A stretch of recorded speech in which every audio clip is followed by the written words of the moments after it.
우리 대한민국이 12년 만에 16강 진출을 이룬 2022 카타르 월드컵. 이를 바탕으로 다음 2026년 북중미 월드컵에서는 16강을 넘어서 첫 원정 8강을 노려보자는 이야기도 나오고 있습니다.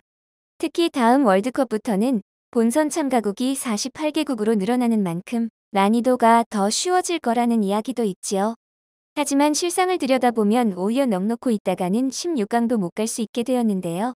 이에 박지성은 축구협회도 선수들도 팬들도 모두 정신 단단히 차려야 한다고 경각심을 일깨워주고 있습니다. 미국과 캐나다, 멕시코 세 나라에서 공동 개최라는 커다란 스케일만큼이나 대회 포맷에도 큰 변화가 있는 2026년 북중미 월드컵. 본선에 32개 나라가 참가하던 기존 대회들과 달리 무려 48개국이 참여하게 됩니다. 참가국이 순식간에 16개나 늘어나게 됨에 따라 우리나라처럼 기존 32개국 체제에서도 꾸준히 월드컵 본선에 나가던 나라들은 본선 참가가 거의 확정적이게 되었지요.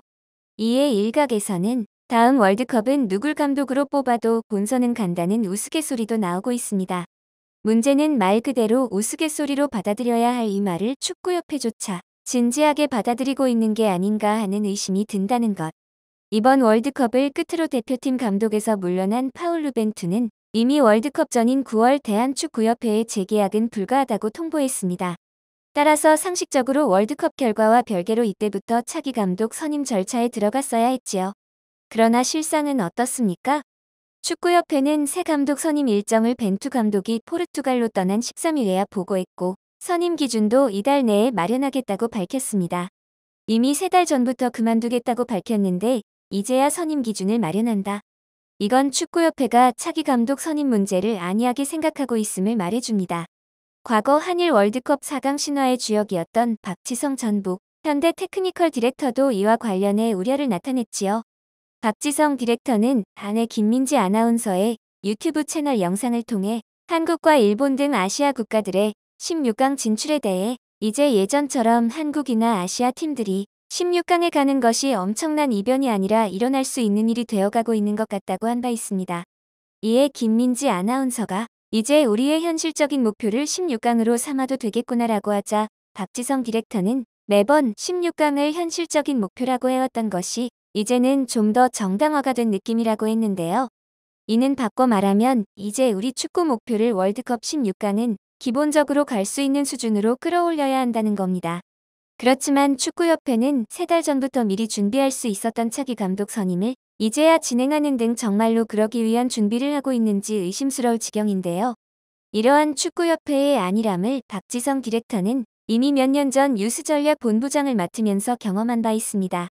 그는 2018년 축구협회 유스전략 본부장에서 물러난 뒤 언론과의 인터뷰에서 협회 일을 그만둔 이유로 가장 큰 이유는 거리였다. 영국에서 거주하고 있어 축구협회 일을 지속적으로 맡기 어려웠다고 밝힌 바 있지요. 하지만 이는 표면적인 이유고 실질적인 이유는 따로 있었습니다. 협회 일을 그만둔 이유를 밝힌 뒤 박지성 디렉터는 최근에는 유소년 선수들을 어떻게 키워내고 발굴하는지에 대해 유럽 명문 클럽을 방문하며 깊이 배워나가고 있다고 했는데요. 이것이 그가 축구협회를 떠난 실질적인 이유라 할 수 있습니다.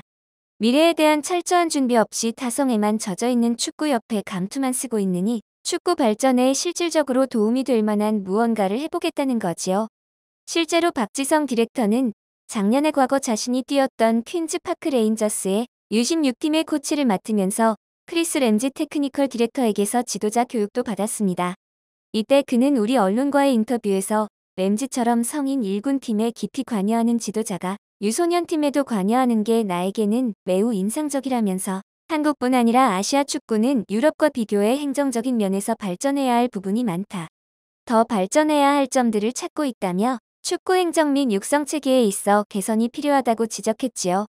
여기서 램지가 맡은 테크니컬 디렉터라는 직책은 성인 1군은 물론 2군, 연령별 유소년 팀까지 한 팀의 시스템에 있는 각급 팀을 총괄하는 자리입니다.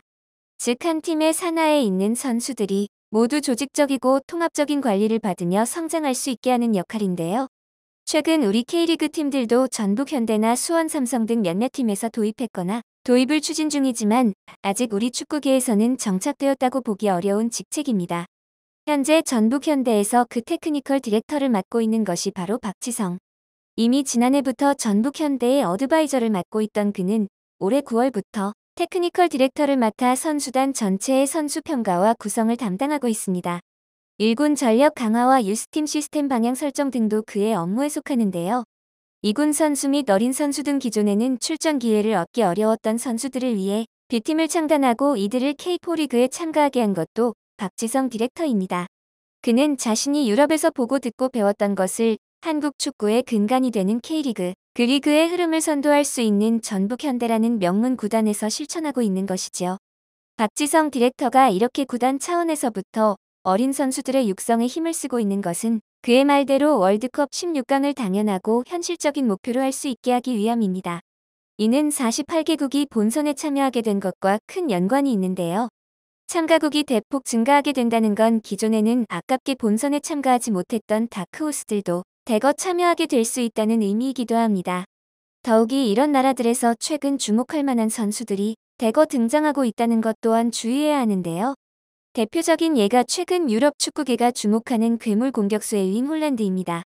홀란드는 2000년생인 어린 나이임에도 지난 시즌까지 무려 3시즌 연속으로 리그에서만 20골 이상을 득점하고 맨체스터 시티로 이적한 이번 시즌에도 리그에서만 벌써 18골을 넣은 무시무시한 공격력을 자랑하는 스트라이커. 그러나 조국 노르웨이가 월드컵 예선에 탈락해 이번 월드컵에서는 뛸 수 없었습니다. 그런 그도 본선 참가국이 대폭 늘어나는 다음 월드컵부터는 본선에 참가할 수 있는 가능성이 매우 커졌는데요. 만일 노르웨이가 본선에 진출한다면 우리는 32강, 운이 나쁘면 조별 리그부터 홀란드하고 붙어야 될 가능성도 생긴다는 겁니다. 홀란드를 제하더라도 이탈리아, 나이지리아, 코트디부아르, 이집트, 콜롬비아 등 이번 월드컵 본선에 못 나온 다른 나라들도 고려하면 절대 가벼이 생각할 일이 아니지요. 그런데 갑자기 왜 16강도 아니고 32강? 이는 48개국이 본선에 참여하게 됨에 따라 24개국 체제 때의 와일드카드 제도를 부활시킬 가능성이 논의되고 있어서입니다. 실제로 부활 시 총 12개 조에서 각 조 3위 팀 중 상위 8팀이 32강에 진출하게 되는데요. 이러면 32강부터 토너먼트 라운드가 진행돼 여기를 뚫어야 16강에 갈 수 있게 됩니다. 다른 방안들도 있지만 방법이 너무 복잡해서 이 안으로 갈 가능성이 높지요. 따라서 정말 매 대회 16강 이상을 노리고 싶다면 선수 육성에 심혈을 기울여야 할 필요성이 있습니다. 그러나 안타깝게도 이미 우리 축구에는 그에 실패한 대표적인 사례가 있지요. 바로 바르셀로나 3인방이라 불렸던 이승우와 백승호, 장결희입니다. 이들은 한때 바르셀로나 유스로서 각광을 받았지만 3명 중 이번 월드컵에 나온 건 백승호 단 1명. 이승우는 대표팀에 선발되지 못해 해설자로 카타르에 와야 했고 장결희는 아예 사실상 선수로서는 은퇴한 거나 마찬가지인 상태입니다. 이승우는 이런 자신의 처지에 대해 해설로 함께 카타르에 온 박지성 디렉터에게 선발된 다른 선수들이 부럽다며 자신도 다음에는 선수로 참여하고 싶다고 한탄했다고 하네요. 그렇다면 이승우를 포함한 바르셀로나 3인방이 이렇게 된 이유는 무엇인가? 이들이 바르셀로나 유스로 뛰던 2014년 바르셀로나는 피파의 18세 미만 유소년 선수 영입 규정을 어겼다는 이유로 징계를 받게 되었습니다. 이에 따라 이승우, 백승호, 장결희, 일본의 쿠보 타케우사 등 당시 바르셀로나 유스팀에 소속돼 있던 선수들은 정식 경기에 출전할 수 없게 되었지요. 이때 쿠보는 일본으로 돌아가 자국팀에서 훈련받고 뛰면서 성장할 수 있었고 후에 레알 마드리드로 이적해 다시 스페인으로 돌아올 수 있었습니다. 하지만 이승우 등 3인방은 징계로 경기에 출전할 수 없었는데도 바르셀로나 유스에 계속 남았고 이는 결과적으로 이들의 성장을 정체시켰지요. 그 때문에 이들은 한동안 성인 무대에 정착하는 데 어려움을 겪었고 장결희의 경우 프로 무대 정착에 완전히 실패하게 되었습니다. 만일 축구협회가 그들의 부모들이나 에이전트 등 관계자들이 쿠보가 그랬던 것처럼 적확한 결정을 내릴 수 있도록 정보를 제공해주거나 상담이라도 해줬다면 상황은 많이 달라질 수 있었겠지요. 실제로 어린 나이부터 해외 유스팀에서 뛰거나 해외팀을 알아보고 있는 선수들의 부모들이 잘못된 정보나 정보 자체의 부족으로 어려움을 겪고 있습니다. 이들이 제대로 된 팀을 찾을 수 있게 하거나 그게 불가능하다면 국내에서 훈련받고 뛸 수라도 있게 도울 필요가 있는데요. 그 역할을 할 수 있는 게 축구협회지만 그들은 손 놓고 있습니다. 그 결과 해외에서 무의미하게 방황만 하다 아무것도 얻지 못한 채 국내에 돌아오고 국내에서도 선수로 자리 잡지 못한 사례가 한둘이 아니지요. 앞서 말한 장결희나 한때 레알 마드리드 유스였지만 현재는 FC 서울 2군에서도 자리 잡지 못하고 있는 김우웅 등이 대표적입니다. 이런 사례들이 계속 늘어난다면 우리가 과연 16강을 노리는 게 가능할까요? 다음 월드컵은 48개국이 참가할 거니 쉬울 거다. 조별리그나 32강에서 홀란드나 살라, 오시멘, 차니올로를 만나면 이길 수 있을 거라 자신합니까? 그들의 맞설 선수들은 준비돼 있고요. 얘라고 당당히 말할 수 없다면 우리는 다음 월드컵에서 16강 아니 어쩌면 32강도 어려울 겁니다.